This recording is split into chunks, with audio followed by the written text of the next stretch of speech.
तेरी माया का न पाया कोई पार, कि लीला तेरी तू ही जाने।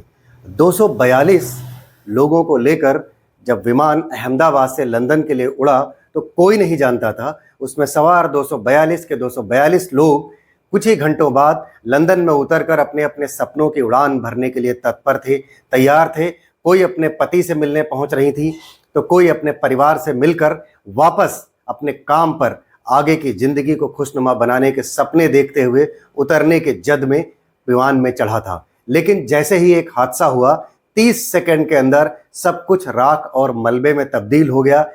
पूर्व मुख्यमंत्री गुजरात विजय रूपाणी समेत तमाम डॉक्टर्स, तमाम इंजीनियर्स, तमाम युवा, तमाम वो लोग जो अपने जीवन के, अपने सपनों का एक शहर, पूरा उस विमान में बैठे हुए लोग अपने जीवन का वो स्वर्णिम, वो सुखद, आनंदित क्षण जीने के लिए इंग्लैंड में पहुंच रहे थे। लेकिन 30 सेकंड के अंदर सब कुछ वह ऐसा तब्दील हो गया जिसकी लीला सिर्फ ईश्वर ही जानता है, सिर्फ खुदा ही जानता है। लेकिन कुछ घटनाओं के बाद कुछ अवशेष ऐसे रह जाते हैं जिनमें यही कहने को हो जाता है कि तेरी माया का न पाया कोई पार, कि लीला तेरी तू ही जाने।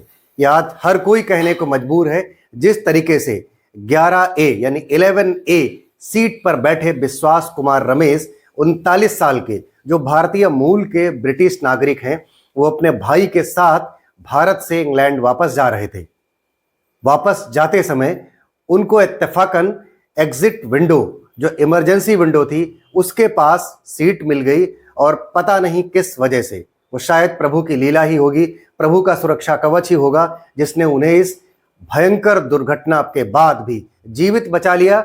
और यह बताया जा रहा है अब तक की जानकारी के मुताबिक कि वो एक हॉस्पिटल में भर्ती हैं। और बाइट देते समय उन्होंने खुद बताया है, विश्वास कुमार रमेश खुद बताते हैं कि वह एग्जिट इमरजेंसी खिड़की तोड़कर बाहर जंप करे हैं। उनके शरीर में चोटों के, खरोचों के तमाम निशान हैं, खून बह रहा था, लेकिन उनकी जान बच गई, वो जलने से बच गए। जिस विमान में इतना फ्यूल था कि 6000 किलोमीटर की यात्रा बिना किसी रुकावट के वह विमान कर सकता था। लगभग 1 लाख लीटर फ्यूल था उस विमान में। इसीलिए उस विमान के क्रैश होते ही इतनी भयावह आग फैल गई कि सारे अवशेष जलकर राख हो गए। अब तक की जानकारी के मुताबिक यह भी अनुमान लगाया जा रहा है कि शायद ब्लैक बॉक्स सुरक्षित बचा हो, लेकिन ब्लैक बॉक्स सुरक्षित मिल गया है। बीजे मेडिकल कॉलेज की छत पर उसे पाया गया है। अब उसके इन्वेस्टिगेशन के बाद यह तथ्य निकाले जा सकेंगे कि कितनी सच्चाई अब तक के बयानबाजियों में सच है जो विमान दुर्घटना के लिए जताई जा रही है। इसके अलावा एक और बड़ा चमत्कार देखने को मिला, जो शायद उस लीलाधर का ही चमत्कार है। एक प्रभुपाद जी द्वारा अनुवादित भगवत गीता का सुरक्षित बचना। ग्राउंड रिपोर्टिंग करती हुई आज तक की पत्रकार श्वेता सिंह ने वो खबर दिखाई और उसमें उन्होंने दिखाया कि कैसे प्रभुपाद जी द्वारा अनुवादित गीता एकदम सुरक्षित है। सिर्फ उसके ऊपरी आवरण पर, ऊपरी हिस्से पर उस हादसे के कुछ निशान जरूर पाए जा रहे हैं जलने के, लेकिन अंदर का एक एक श्लोक, एक एक पन्ना, एक एक शब्द बात सुरक्षित है। आप उसको पढ़ सकते हैं। शायद यही ईश्वर की मर्जी है, यही ईश्वर की लीला है, यही ईश्वर की ताकत है। जहां एक तरफ अर्जुन भाई जैसे हादसे हुए, अर्जुन भाई का एक हादसा, जो अपनी पत्नी की अस्थियां प्रवाहित करने भारत आए थे, हिंदुस्तान आए थे। उनकी पत्नी का निधन अभी ठीक 8 दिन पहले इंग्लैंड में हुआ था। उनकी पत्नी की अंतिम इच्छा थी कि उनके फूल भारत की नदी में प्रवाहित किया जाए ताकि उनकी आत्मा को शांति मिल सके।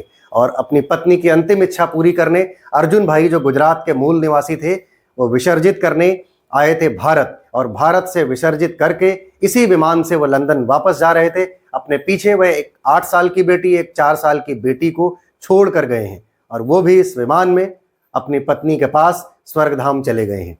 वहीं एक दूसरी सकारात्मक घटना पर आपका ध्यान आकृष्ट करता हूं। भूमि चौहान, जिनकी शादी अभी कुछ ही समय पहले हुई थी, और उनकी यह फ्लाइट 10 मिनट की देरी की वजह से छूट जाती है। शायद कभी कभी जाम भी अच्छा होता है। अहमदाबाद की सड़कों का जाम उनके लिए जीवन का एक उदाहरण बनकर आया। वह जिस वाहन से आ रही थी, उनका वाहन जाम में फंस गया। मात्र 10 मिनट की देरी हुई उनको एयरपोर्ट पहुंचने में। एयरपोर्ट की टीम ने उन्हें अंदर जाने से मना कर दिया और कहा कि आपके 10 मिनट देरी की वजह से हमारा विमान 15 मिनट देर होगा।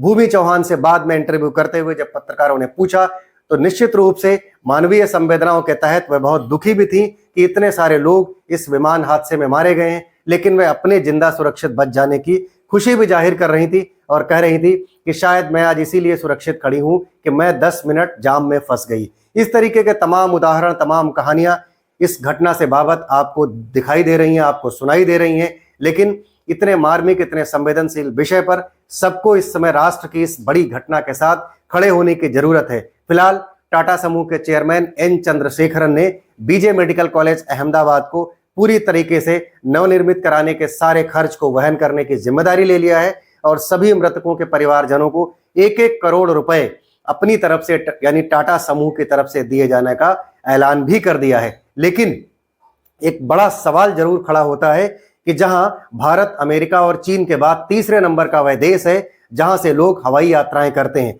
लगभग 4.5 लाख लोग प्रतिदिन भारत से हवाई यात्राएं करते हैं।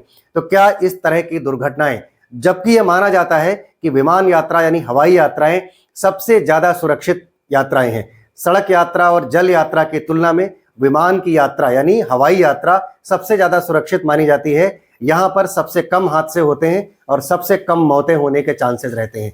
क्या इस यात्रा में भी अब, जिसमें 4.5 लाख लोग रोज यात्रा करते हैं, क्या अब उनकी भी जिंदगियां दांव पर हैं?